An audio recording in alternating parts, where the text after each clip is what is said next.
বৌদ্ধ ধর্ম জ্ঞান এবং করুণার পথ। খ্রিস্টপূর্ব ষষ্ঠ শতকে গৌতম বুদ্ধ কর্তৃক প্রবর্তিত এক আধ্যাত্মিক সংস্কার আন্দোলন, যা মানুষের দুঃখ এবং মুক্তির ব্যবহারিক পথকে নির্দেশ করে। বৌদ্ধ ধর্মের উৎপত্তি এবং বিস্তার। সংস্কার আন্দোলনের সূচনা।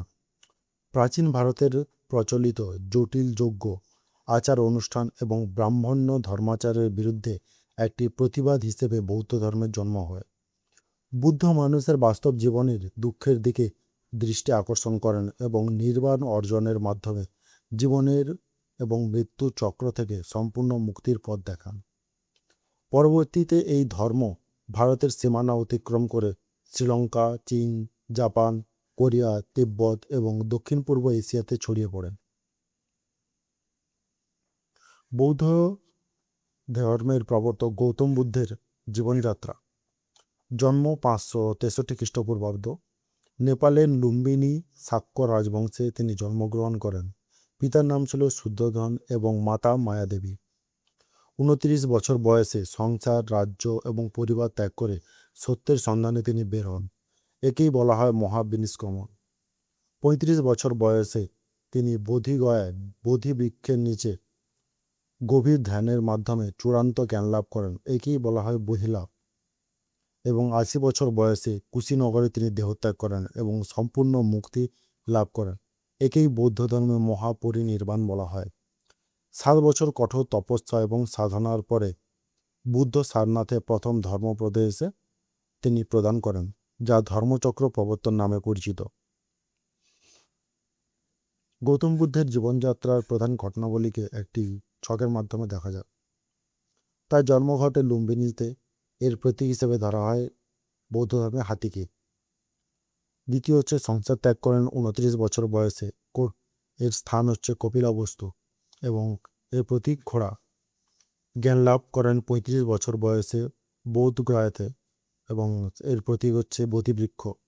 প্রথম ধর্মোপদেশ তিনি দেন 36 বছর বয়সে সারনাথে। এর প্রতীক হচ্ছে চক্র। মহাপরিনির্মাণ তিনি 80 বছর বয়সে লাভ করেন এবং এর স্থান হচ্ছে কুশীনগর। এর প্রতীক হিসেবে ধরা হয় স্তূপ। বুদ্ধের ধর্ম 3টি মৌলিক কথা। মহাবিশ্বের কোনো কিছুই নষ্ট হয় না, সব কিছুই রূপান্তরিত হয় বস্তু শক্তিতে এবং শক্তি বস্তুতে। মানুষের কর্ম ফিরে আসে এবং তাই অহিংসা এবং করুণা অপরিহার্য। সব কিছুই পরিবর্তনশীল। অনিত্যতা জীবনের নিয়ম। পৃথিবীতে সব কিছুই চিরস্থায়ী নয়। এই উপলব্ধি থেকেই সচেতন এবং সংযত জীবনযাত্রা শিক্ষা আসে। কর্মফল তত্ত্ব। যেমন বীজ বপন করবে তেমনই ফল হবে। প্রতিটি কাজের ফল আসে। এর নৈতিক তত্ত্ব এবং দায়িত্ববোধ গড়ে তোলে। 4 আর্য সত্য এবং অষ্টাঙ্গিক মার্গ। 4 আর্য সত্য বৌদ্ধ ধর্মের মূল ভিত্তি। দুঃখ মানব জীবনে দুঃখে পরিপূর্ণ। দুঃখ সুখ দয়। দুঃখের নির্দিষ্ট কারণ আছে। দুঃখ নিরোধ। দুঃখের অবসান সম্ভব। দুঃখ নিরোধগামিনী প্রতিপদ। দুঃখ নিরোধের একটি নির্দিষ্ট পথ আছে। অষ্টাঙ্গিক মার্গ। অষ্টাঙ্গিক মার্গকে 3 ভাগে ভাগ করা হয়: প্রজ্ঞা, নৈতিক আচরণ এবং মানসিক শৃঙ্খলা। অষ্টাঙ্গিক মার্গ অর্থাৎ হচ্ছে 8টি মার্গ। এই 8টি মার্গের অনুসরণ করলে চললে মানুষ নির্বাণ অর্জন করতে পারে। এই 8টি মার্গ কী? প্রথম হচ্ছে সম্যক দৃষ্টি, 2 হচ্ছে সম্যক সংকল্প, 3 সম্যক বাক, 4 সম্যক কর্ম, 5 সম্যক জীবিকা, 6 সম্যক প্রচেষ্টা, 7 সম্যক স্মৃতি, আর 8 হচ্ছে সম্যক সমাধি। এই 8টি পথ অনুসরণ করে চললে মানুষের নির্বাণ অর্জন করতে পারে এবং দুঃখ থেকে চিরমুক্তি লাভ করতে পারে।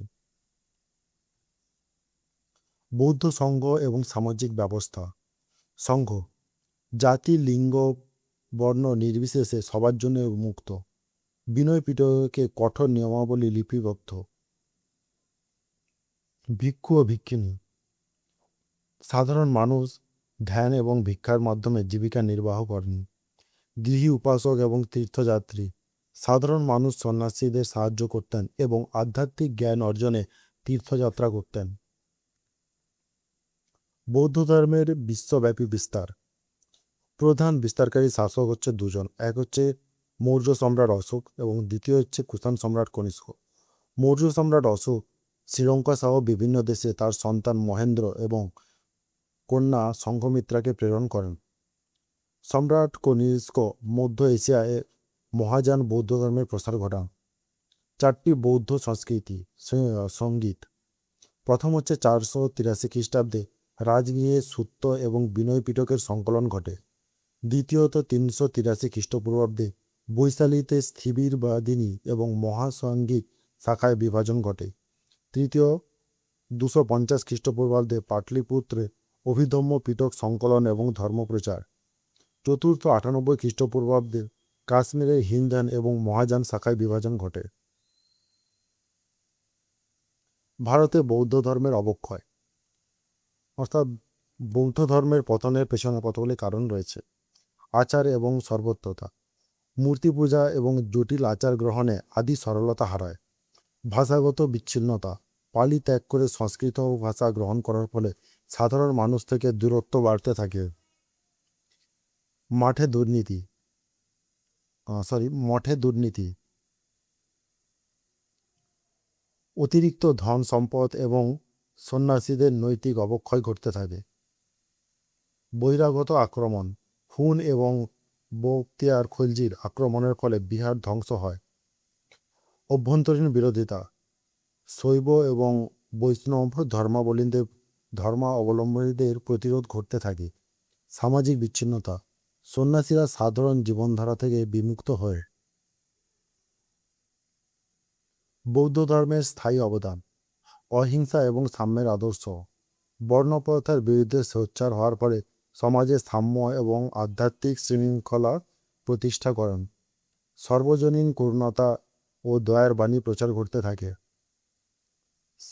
শিক্ষা এবং সংস্কৃতির বিকাশ, নালন্দা এবং তক্ষশিলার মতো বিশ্ববিখ্যাত প্রতিষ্ঠানগুলি প্রতিষ্ঠার মাধ্যমে জ্ঞান এবং বিজ্ঞান, দর্শন এবং অসামান্য অবদান রাখতে থাকে। বাণিজ্যিক এবং সাংস্কৃতিক বিনিময়, সিল্ক রোডের মাধ্যমে এশিয়া জুড়ে বাণিজ্য এবং শিল্প, সাহিত্য, সংস্কৃতি অবদানের আদান প্রদান সহজতর হতে থাকে। বৌদ্ধ ধর্ম আজও বিশ্বে লক্ষ লক্ষ মানুষের কাছে শান্তি এবং করুণা ও আত্মজ্ঞানের পথ হিসেবে প্রাসঙ্গিক হয়ে আছে।